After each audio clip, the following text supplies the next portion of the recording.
सम्मानीय श्रोतागणों, गीता जयंती का पावन पर्व है और गीता जैसे ग्रंथ को याद करना ऐसे समय में बड़ा महत्वपूर्ण हो जाता है। गीता श्रीमद् भगवत गीता कहलाती है। श्रीमद् भगवत गीता, सभी ग्रंथ हैं बहुत सारे हमारे लिए पूजनीय हैं, पर ये ग्रंथ इतना पूजनीय क्यों है? क्योंकि ये जीवन व्यवहार का, जीवन जीने की कला का शिक्षण है और ये भगवान के श्रीमुख से अर्जुन नामक शिष्य को दिया गया। ये जो हमारी श्रीमद् भगवत गीता है, इसको लोग समझते हैं कि ये परावलंबी बनाती है, पलायनवादी बनाती है, सन्यासी बनाती है।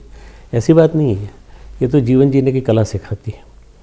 जो रोज़मर्रा के जीवन को कैसे जिएं ये नहीं जानते, उनको बताती है।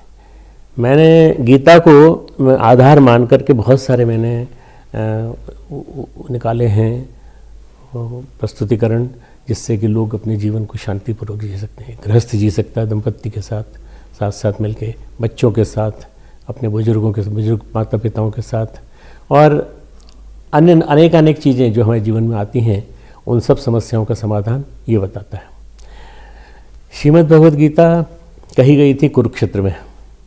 कुरुक्षेत्र जो है वो धर्म क्षेत्र, कुरुक्षेत्र संवेता युद्धोत्सव, युद्ध की इच्छा रखने वाले लोग वहाँ इकट्ठे हुए, तो कौरवों और पांडवों के बीच युद्ध हुआ। पर इसमें उपस्थिति श्री कृष्ण की है सबसे बड़ी महत्वपूर्ण। श्री कृष्ण वासुदेव है, भगवान है, और हमारी 20 कलाओं के अवतार हैं, 20 कलाओं के धनी हैं। उन्होंने इस ग्रंथ को, इस गीता को अपने शिष्य के लिए कहा और व्यास जी ने उसको लिपिबद्ध किया। तो ये जो लिपिबद्ध किया है, ये ग्रंथ मेरे सामने रखा है। मैं बता दूँ आपको, ये अर्जुन का रथ हाँक रहे हैं श्री कृष्ण, और अर्जुन का रथ हाँकते हुए वो उसको पूरा उपदेश देते हैं, पूरा के पूरा। ये जो 700 श्लोक हैं गीता के, एक एक श्लोक में एक एक चीज़ का मर्म छिपा पड़ा है। सबसे ज़्यादा इनका जो जोर है भगवान कृष्ण का, कि अटैचमेंट से दूर चलो, अपने आप को जोड़ो मत किसी चीज़ से।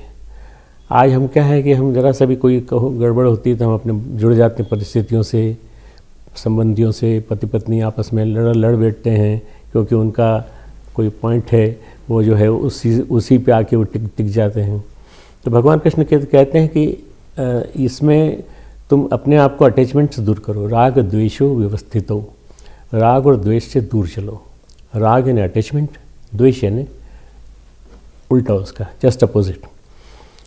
जितना ज़्यादा हम ईर्ष्या करेंगे, द्वेष उसी को कहते हैं, और जितना ज़्यादा हम किसी से जलेंगे उतना ही हमारी परेशानी होती जाएगी। तो आज के रोज़मर्रा के जीवन में बड़ी परेशानी है ये, कि हम अपना जीवन जीना नहीं जानते।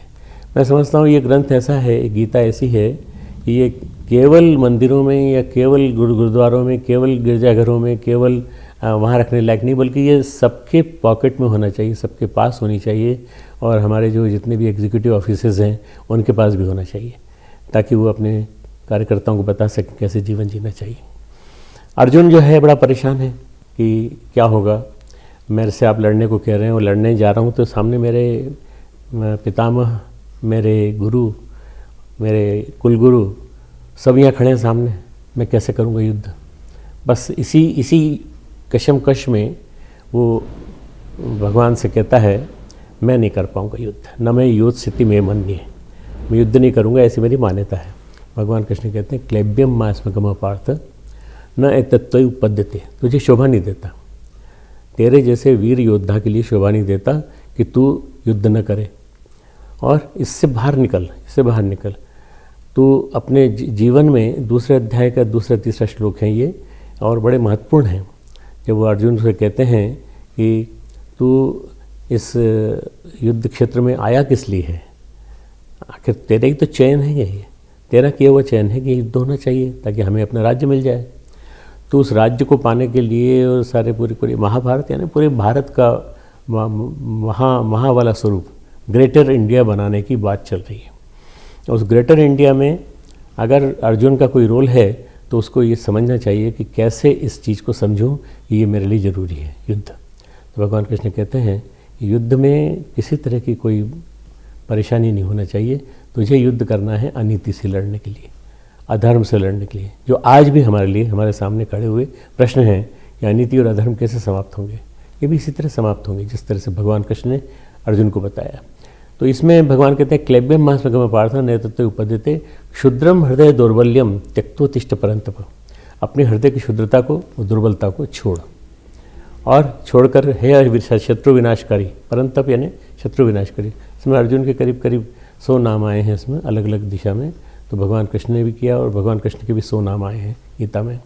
भगवान बड़ा विलक्षण संदेश देते हैं। मैं तो ऐसा इनके प्रति इतने ज़्यादा आकर्षित हो गया हूँ श्री कृष्ण के प्रति कि मैंने अपना इष्ट आराध्य और सब कुछ उन्हीं को माना है कि भगवान कृष्ण ने ही सारी समस्याओं का समाधान दिया है हम सबके जीवन में आने वाली। अर्जुन आगे कहता है भगवान मेरे को समझ में नहीं आ रहा है, क्यों? क्योंकि मेरे रिश्तेदार खड़े हैं सामने, मैं इनको मारूं? तो वो कहता है कि आप मुझे अपना गुरु बना लीजिए, आप मेरे गुरु बन जाइए और मुझे शिष्य मानकर शिष्यस्ते हम शादिमाम त्वं प्रपन्नम, दूसरे अध्याय का 7वां श्लोक। उसमें कहते हैं मुझे आप शिष्य मान करके मुझे बताइए मुझे क्या करना चाहिए। बस यही जो प्रकरण है ये बड़ा महत्वपूर्ण है। जिस दिन आदमी शिष्य भाव से किसी महापुरुष को या महान गुरु को मान लेता है उस दिन उसके जीवन में क्रांति आती है और वो क्रांति उसके जीवन को बदल देती है। अर्जुन ने मान तो लिया शिष्यस्ते हम शादिमाम त्वं प्रपन्नम, तो आगे क्या करेगा वो? आगे वो बीच बीच में जगह जगह ऑब्स्टिकल लाता है, संघर्ष लाता है कि मैं ये नहीं करूँगा, मैं ये नहीं करूँगा। तो भगवान कृष्ण जो है एक कुशल खिलाड़ी की तरह से उससे वार्तालाप करते हैं। भगवान ने पूरी गीता इसमें कही है और वो गीता युद्ध क्षेत्र में कही है। तो ऐसे एकमात्र एक ये ग्रंथ है पूरे विश्व में, एकमात्र ये ग्रंथ है जो युद्ध क्षेत्र में कहा गया है। बाकी तो लिखे गए हैं आरण्यकों में, जंगलों में, झोपड़ियों में, पर ये ग्रंथ जो है, गीता जो है, ये कहा गया है हमारे भगवान श्री कृष्ण के माध्यम से। और हम लोग बड़े सौभाग्यशाली हैं कि अर्जुन के माध्यम से हमें मिला ही है। हम सब के पास है, पिछले 5,000 साल से हमारे पास है और हमें मार्गदर्शन देता है। क्या मार्गदर्शन देता है? आत्मे हो आत्मनो बंधु, आत्मे रिपु आत्मना। मन का मन ही मित्र है। आप अपने खुद के मित्र हैं, आप खुद अपने शत्रु हैं। किसी और को मत कहो कि तुम मेरे दुश्मन हो, तुम मेरे वो हो। तुम अपने अंदर देखो, आत्मे हो आत्मनो बंधु, आत्मे रिपु आत्मना। और आगे उद्रेद आत्मना आत्मानम नात्मनम अवसादेत, अपना उद्धार स्वयं करो। भगवान स्पष्ट मार्गदर्शन दे रहे हैं कि तुम अपने अंदर के अंतर जगत को इतना मजबूत बनाओ कि तुम्हारे अंदर से मार्गदर्शन तुमको मिलने लगे। जिस दिन हर आदमी ऐसा करने लगेगा उसको किसी को भी किसी की चीज़ की जरूरत नहीं पड़ेगी, उसको वहाँ पर सशक्त मार्गदर्शन अंदर से मिलेगा। हमारे अंदर इतना सब कुछ वैभव भरा पड़ा है, उस वैभव की भी जानकारी कराते हैं भगवान कृष्ण। फिर अपने बारे में जानकारी कराते हैं, मैं कौन हूँ। 11वें अध्याय में भगवान कृष्ण पूरा बताते हैं उसको कि मैं कौन हूँ, मुझे देख, मेरा विराट रूप देख। और तू नहीं लड़ेगा तो भी ये तो युद्ध समाप्त हो गया, मान लो। तू नहीं लड़ेगा तो भी मैंने मय्येव एते निहता पूर्व में हो, मैंने इनको पहले से मार रखा है, सारे कौरवों को, सारे दुष्टों को, चाहे तेरी फील्ड में हो चाहे इधर की फील्ड में हो, सबको मैंने मार रखा है। मय्येव एते निहता पूर्व में हो, तू युद्ध कर, युद्ध कर, तू युद्ध कर। और ये युद्ध जो है ये करने की बात बार बार दोहराते हैं। फिर कर्म के बारे में बताते हैं, कर्म योग करना चाहिए, तू कर्म योग तेरे लिए बहुत ज़रूरी है, कर्म करने से ही तेरे फल मिलेंगे। मित्रों, मैं ये बताना चाहता हूँ कि ये गीता कर्मयोग की बात बताती है, जिसके अंदर कोई वो नहीं है, विधि नहीं है जिससे कि आदमी ये समझे कि मेरे को गीता पढ़ने से ये मिल जाएगा। प्राण शक्ति को आकर्षित करने का तरीका बताया भगवान ने, और प्राण को सबल बनाने का तरीका बताया है भगवान ने। भगवान ने 18 अध्याय को 3 भागों में बांटा है। पहले 6 अध्याय कर्मयोग, दूसरे 6 अध्याय हमारे भक्ति योग, और अंतिम 6 अध्याय ज्ञान योग। इस तरह से भगवान बताते चले जाते हैं, भगवान बताते चलाते हैं, एक एक सीढ़ी पे पार करते हुए उसको पूरा आखिर तक वहाँ पहुँचा देते हैं। लास्ट में जब वो कहते हैं तो क्या तूने सुना जो कुछ मैंने कहा, तेरे को ज्ञान दिया, तो तूने सुना, या तेरा मन इधर उधर चला गया, इधर उधर घबरा गया, परेशान हो गया, तू मेरे विराट रूप को देखकर भी तो घबरा गया था। तो बोले नहीं, मैंने आपको सुना, एकाग्र मन से सुना, और अब मैं वही करूँगा जो आपका वचन है। करिष्ये वचनम तव स्थितो अस्मि गत संदेह, मैं अब स्थित हो गया हूँ, अब मैं समझ गया हूँ, आदमी क्या होता है, अस्थिरता की मनोभूमि में जीता है, तो छोटे छोटे निर्णय लेने में परेशान होता है, बड़े निर्णय लेने में परेशान होता है। तो इन सब निर्णयों की अपेक्षा सबसे बढ़िया क्या है कि आप अपने आप को अच्छी तरह से पहचानें और अपने उसको देखकर, फैकल्टीज़ को देखकर, उन फैकल्टीज़ को, एक एक फैकल्टीज़ को स्ट्रॉन्ग करने का तरीका सोचें। आपके अंदर कैपेसिटी है क्या, कैपेसिटी को आप बढ़ा सकते हैं क्या, क्षमता को बढ़ा सकते हैं, आपके अंदर जो सामर्थ्य है उस सामर्थ्य को आप कैसे बढ़ा सकते हैं। इसलिए ये गीता जो है ये मॉडर्न साइकोलॉजी के लिए भी एक गाइड बुक है। आज जो साइकोलॉजी पढ़ाई जाती है उस साइकोलॉजी में गीता का वो रेफरेंस दिया जाता है। मैंने अपने यहाँ क्लास ली हैं, करीब 150 क्लासेस ली हैं, सब में गीता को मैंने रेफरेंस दिया, गीता का रेफरेंस दिया। गीता को मैं इतना प्रिय मानता हूँ कि गीता अगर किसी ने पढ़ ली, गीता का मार्गदर्शन किसी ने ले लिया, तो उसको फिर कहीं जाने की जरूरत नहीं है। कृष्णम वंदे जगत गुरुम, कृष्ण को जगत गुरु कहा गया है, हम भी उनको ही गुरु मान लें।